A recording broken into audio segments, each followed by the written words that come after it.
चीनी पत्ते में नुकसान करो। उत्तराखंड में जो मुख्य मुख्य जो कीट लगते हैं वो लगते हैं दीमक, अंकुर भेदक, चोटी भेदक, तना भेदक, पारीला, सफेद मक्खी। ये तो है कि कीट। अब आप देखते हैं दीमक जब पूरे वर्ष बाहर लगी रहो, इसमें कंट्रोल करने के लिए आप जो दीमक क्या नुकसान करो, जो हमारा गन्ना जो पेंडा अंदर डाल लेंगे उसके कटे भाग में लगेगी और सब खोखरा कर देंगे, बीच में से कर देंगे, अंकुरण नहीं होने का उसका रस चूस लेगी, उसका नहीं खोखरा ही कर देंगे, उसको जमने का नहीं, वो बेकार ही हो जाएगा, बेकार हो जाएगा वो। तो उसके लिए दवाई है इमिडाक्लोपीड। अरे क्यों लिखो, मैं तो रोज ही अक्सर में रहो, मेरे पास आ जाइए तुम। हाँ, इमिडाक्लोपीड 17.8 SL 4 ml दवाई 10 लीटर पानी में घोल बनाया कर खांसों पर स्प्रे करते जाओ, जो कूड़ में डाल दो। क्या था? बच्चा। कोई बात नहीं। अजय ये भी दवाई नहीं मिलती तो क्लोरोपाइरिफास 20 EC 3 से 5 ml प्रति लीटर के हिसाब से घोल बनाया कर उसका स्प्रे मार दो। इसमें दो फायदा होगा, एक तो अंकुर भेदक और एक दीमक, दोनों न्याय। अंकुर भेदक क्या हो, अलग से भाषा आया। अंकुर भेदक उसे कहा है जो कणसवा हुआ गन्ने का जमने के बाद जो ऊपर तक गोब सूख जा, वो कणसवा, वो कणसवा नहीं आने का यदि आपने प्रयोग कर लिया। इसकी क्या होती है, अंकुर भेदक क्या होती है, जब जमने के 30 से 45 दिन के बाद जमकर तैयार हो जा तो इसकी जो सुंडी हो वह तने में घुस जा, उसके मुलायम भाग को काट दो। जब ऊपर देखोगे उसे खींचोगे तो आराम से निकल जाएगा, बहुत बड़ी सा सफेद रंग का कीड़ा निकलेगा। इसमें क्लोरोपाइरिफास का स्प्रे मार दो। सही पूछे तो ट्रीटमेंट उस टाइम यो है, गुसज है, थोड़ा सा ऊपर से जड़ से थोड़ा सा ऊपर से काट लो और उसे कटे हुए भाग को कहीं अन्य स्थान पर ले जाएगा, उसे तो जड़ा दो और नीचे से फूट जाए जब खुदाई करोगे आप। उसमें तो कई ट्रिलिंग कहीं निकलेंगी। फिर है चोटी भेदक। चोटी भेदक में ये जून से लेकर अक्टूबर तक आता है। इसमें आपने देखा इसकी जो सुंडी है, गन्ने की जो पत्ती उसकी मध्य सिरा के नीचे तरफ वह सुंडी पत्तियों को शेप बनाती बनाती ऊपर पहुंच जाएगी और वह अंदर उसके गोब में घुस जाएगी, उसके मुलायम भाग को काट देगी और साइड की पत्ती हरी रहेगी और उसकी साइड की जो अंक है वो चल जाकर टोप रुक जाएगा। बहुत नुकसान है इसमें। इसमें जो है कोई बात नहीं, कोराजन है आपकी 150 ml 400 लीटर पानी में घोल बनाया कर और ट्रेंच करना, आगे तो नोजल खोल कर जड़ों में करियो कर बंदो नौकर का दवा स्प्रे मार दिया, नौकर वाले काम जड़ों में, जिससे वो पौधा जहरीला हो जा। निप्पल खोल कर, निप्पल खोल जड़ों में डालनी बिल्कुल। अगर उस खेत के अंदर नमी होनी अति आवश्यक है। पहला पानी दे दो उससे। हाँ, पहला पानी दे दो, पैर खेत में जमता हुआ चिपकता हुआ। यदि ये भी दवाई ना कोराजन भी नहीं मिलती। दूसरी आपकी फटेरा हवाई 25% से छूट पा रही है, उसमें यूरिया मिलाना नहीं। ज्यादातर किसान क्या करेंगे, यूरिया मिलाएगा उसमें, जब या तो बखेरी देंगे यार जल्दी निपट का काम, वो जल्दी काम निपटाना नहीं है। अब देखो कितनी महंगी दवाई है, उसे भी रेता मिलाकर जड़ों पर करनी है। हाथ से जाए दस्ताने लगाया कर, मुंह पर कपाना है तो जड़ों में देनी है। यूरिया लगाना उसको थोड़ा सा ना जी, यूरिया नहीं देना उसको कतई भी। अच्छा जी, यूरिया दे दो तो फिर रोग रुकता नहीं, मुलायम हो जाना उसकी पत्ती। रोग बढ़ जाए। हाँ। तीसरी उससे अगली जो हमारी पारीला, ये भी पत्तियों का रस ही चूसती हो, इसके क्लोरोपाइरिफास का स्प्रे मार दो। वैसे पारीला भी रहा नहीं, पहले चेरी में शुरू आया करो ज्यादा, ये कणसवे का ज्यादा है ये। हाँ। इसके बाद आती है सफेद मक्खी। और पारीला उस खेत में होगा जिस खेत में पानी भरा है, नीचे का खेत, इसका पानी निकाल दो और क्लोरोपाइरिफास का स्प्रे कर दो, इसमें कंट्रोल हो जाएगा। इससे अगले है तना भेदक। ये आता है अगस्त से फरवरी तक। इसकी जो सुंडी पत्तियों का रस चूसते चूसते तने में घुस जाएगी, गन्ने को खोखरा कर दो, वजन कम हो जा, गुड़ शक्कर जो बनाओगे वो अच्छे से नहीं बढ़ती, बढ़िया नहीं बढ़ती। इसकी जड़ों को पत्ती उतार दो, बीज के गन्ने को छोड़ दो, इससे कंट्रोल हो जाएगी। फिर है सफेद मक्खी। ये सफेद मक्खी भी उसमें जो हमारी पत्ती है उसकी मध्य सिरा के नीचे छत्ता लगा होगा, वही अपना परिवार बनाती है और ये खा खा कर उस पर जो अपना कीट छोड़ दो ये छोड़ दो। जब थोड़े बैठ जा कहाँ गया करना लेना बंद कर दो।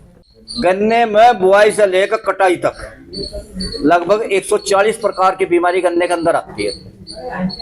100 तो लगती है फफूंदी के द्वारा, 10 लगती है जीवाणु के द्वारा, और 10 लगती है वायरस के द्वारा, और कुछ लगती है मौसम परिवर्तन से, और कुछ लगती है पोषक तत्व की कमी से। इसमें क्या क्या? काणा रोग, कंडवा रोग, पुख्ता रोग, विवन रोग, पत्ती का लाल धारी, पेडी का बोलनापन, बोक्का बोइंग, और आपका गुद्दे का लाल सड़न। ये सब और- तो खतरनाक ये सब खतरनाक। अब इसमें जो है शॉर्ट में मैं बताऊं, 2 बीमारी सबसे खतरनाक है, पोक्का बोइंग और लाल और लाल सड़न।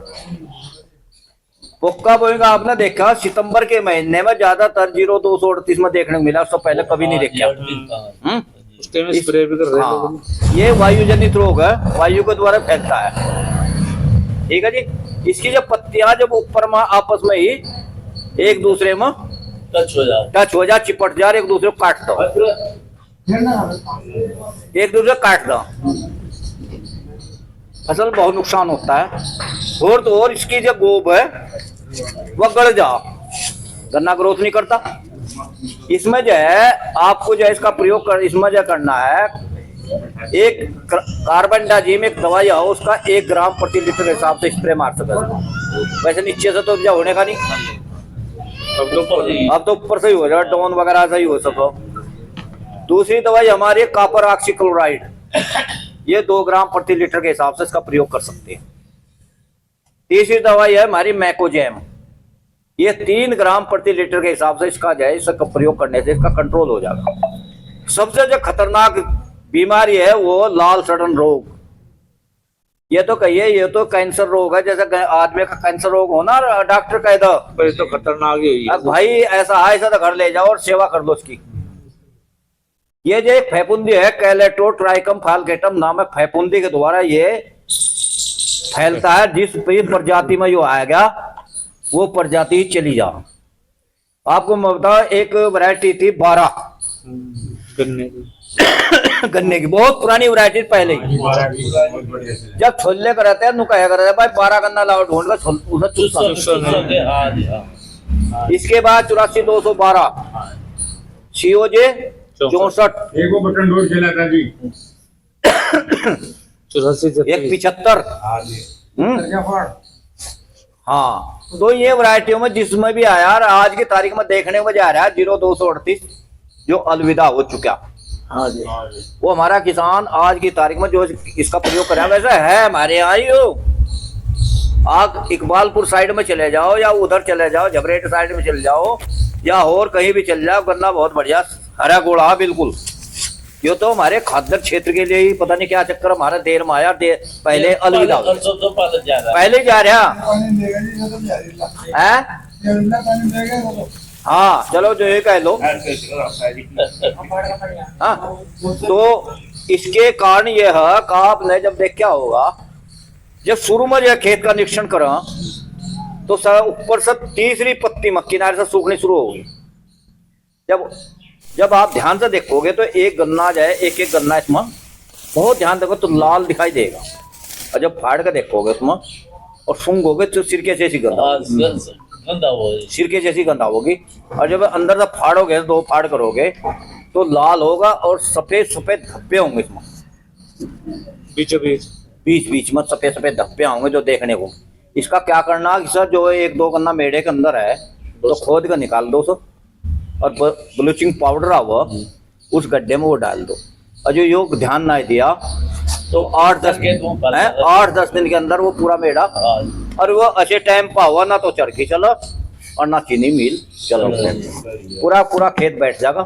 उस टाइम कोई कंट्रोल नहीं है, और जो ध्यान ना दिया वो टाइम जा चुका है भाई। देख क्या नहीं खेत की तरफ महीनों हुए, 2 महीने हो गए। सितंबर के पहला हो जाता है जी, सितंबर में हो जाता जी। हाँ, तो इसमें जो है इसके माध्यम क्या है फैलने के, इसके माध्यम 4 है।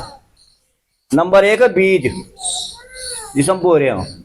यदि हमने लापरवाही कर ले, गन्ना लाल है और नहीं निकाला उसको काट कर बो दिया तो वो फल तो कोई रोकने वाला है नहीं, सब रोक दो। लापरवाही कर देख रहे तो चलो थोड़ा बहुत तो कमी हो जा चल हो जाओ। जा दूसरी हो मिट्टी, जिस खेत में जो आएगा उसमें करने की नहीं करनी चाहिए, करना ही पड़ रहा तो ट्राइकोडर्मा का प्रयोग 2-3 बार करना चाहिए। पहली जब जुताई खेत की तैयारी पर भी लगाना चाहिए, बुआई पर भी लगाना चाहिए और बाद में भी लगाना चाहिए। और वो वैरायटी दूसरी वैरायटी लगानी चाहिए उसके अंदर, इस बीज को ना बो। उस बीज को ना बो। तीसरी हवा के द्वारा, यदि पश्चिम वाले खेत में पछुआ हवा चल गई तो निश्चित रूप से पूर्व वाले खेत में निश्चित होगा। और चौथी जो है वो है हमारा पानी। जो पानी है ना, जो पड़े खेत का पानी बहेगा तीसरे खेत में होगा तो निश्चित रोड निश्चित अवैया होगा, उसको कोई रोकने वाला है नहीं।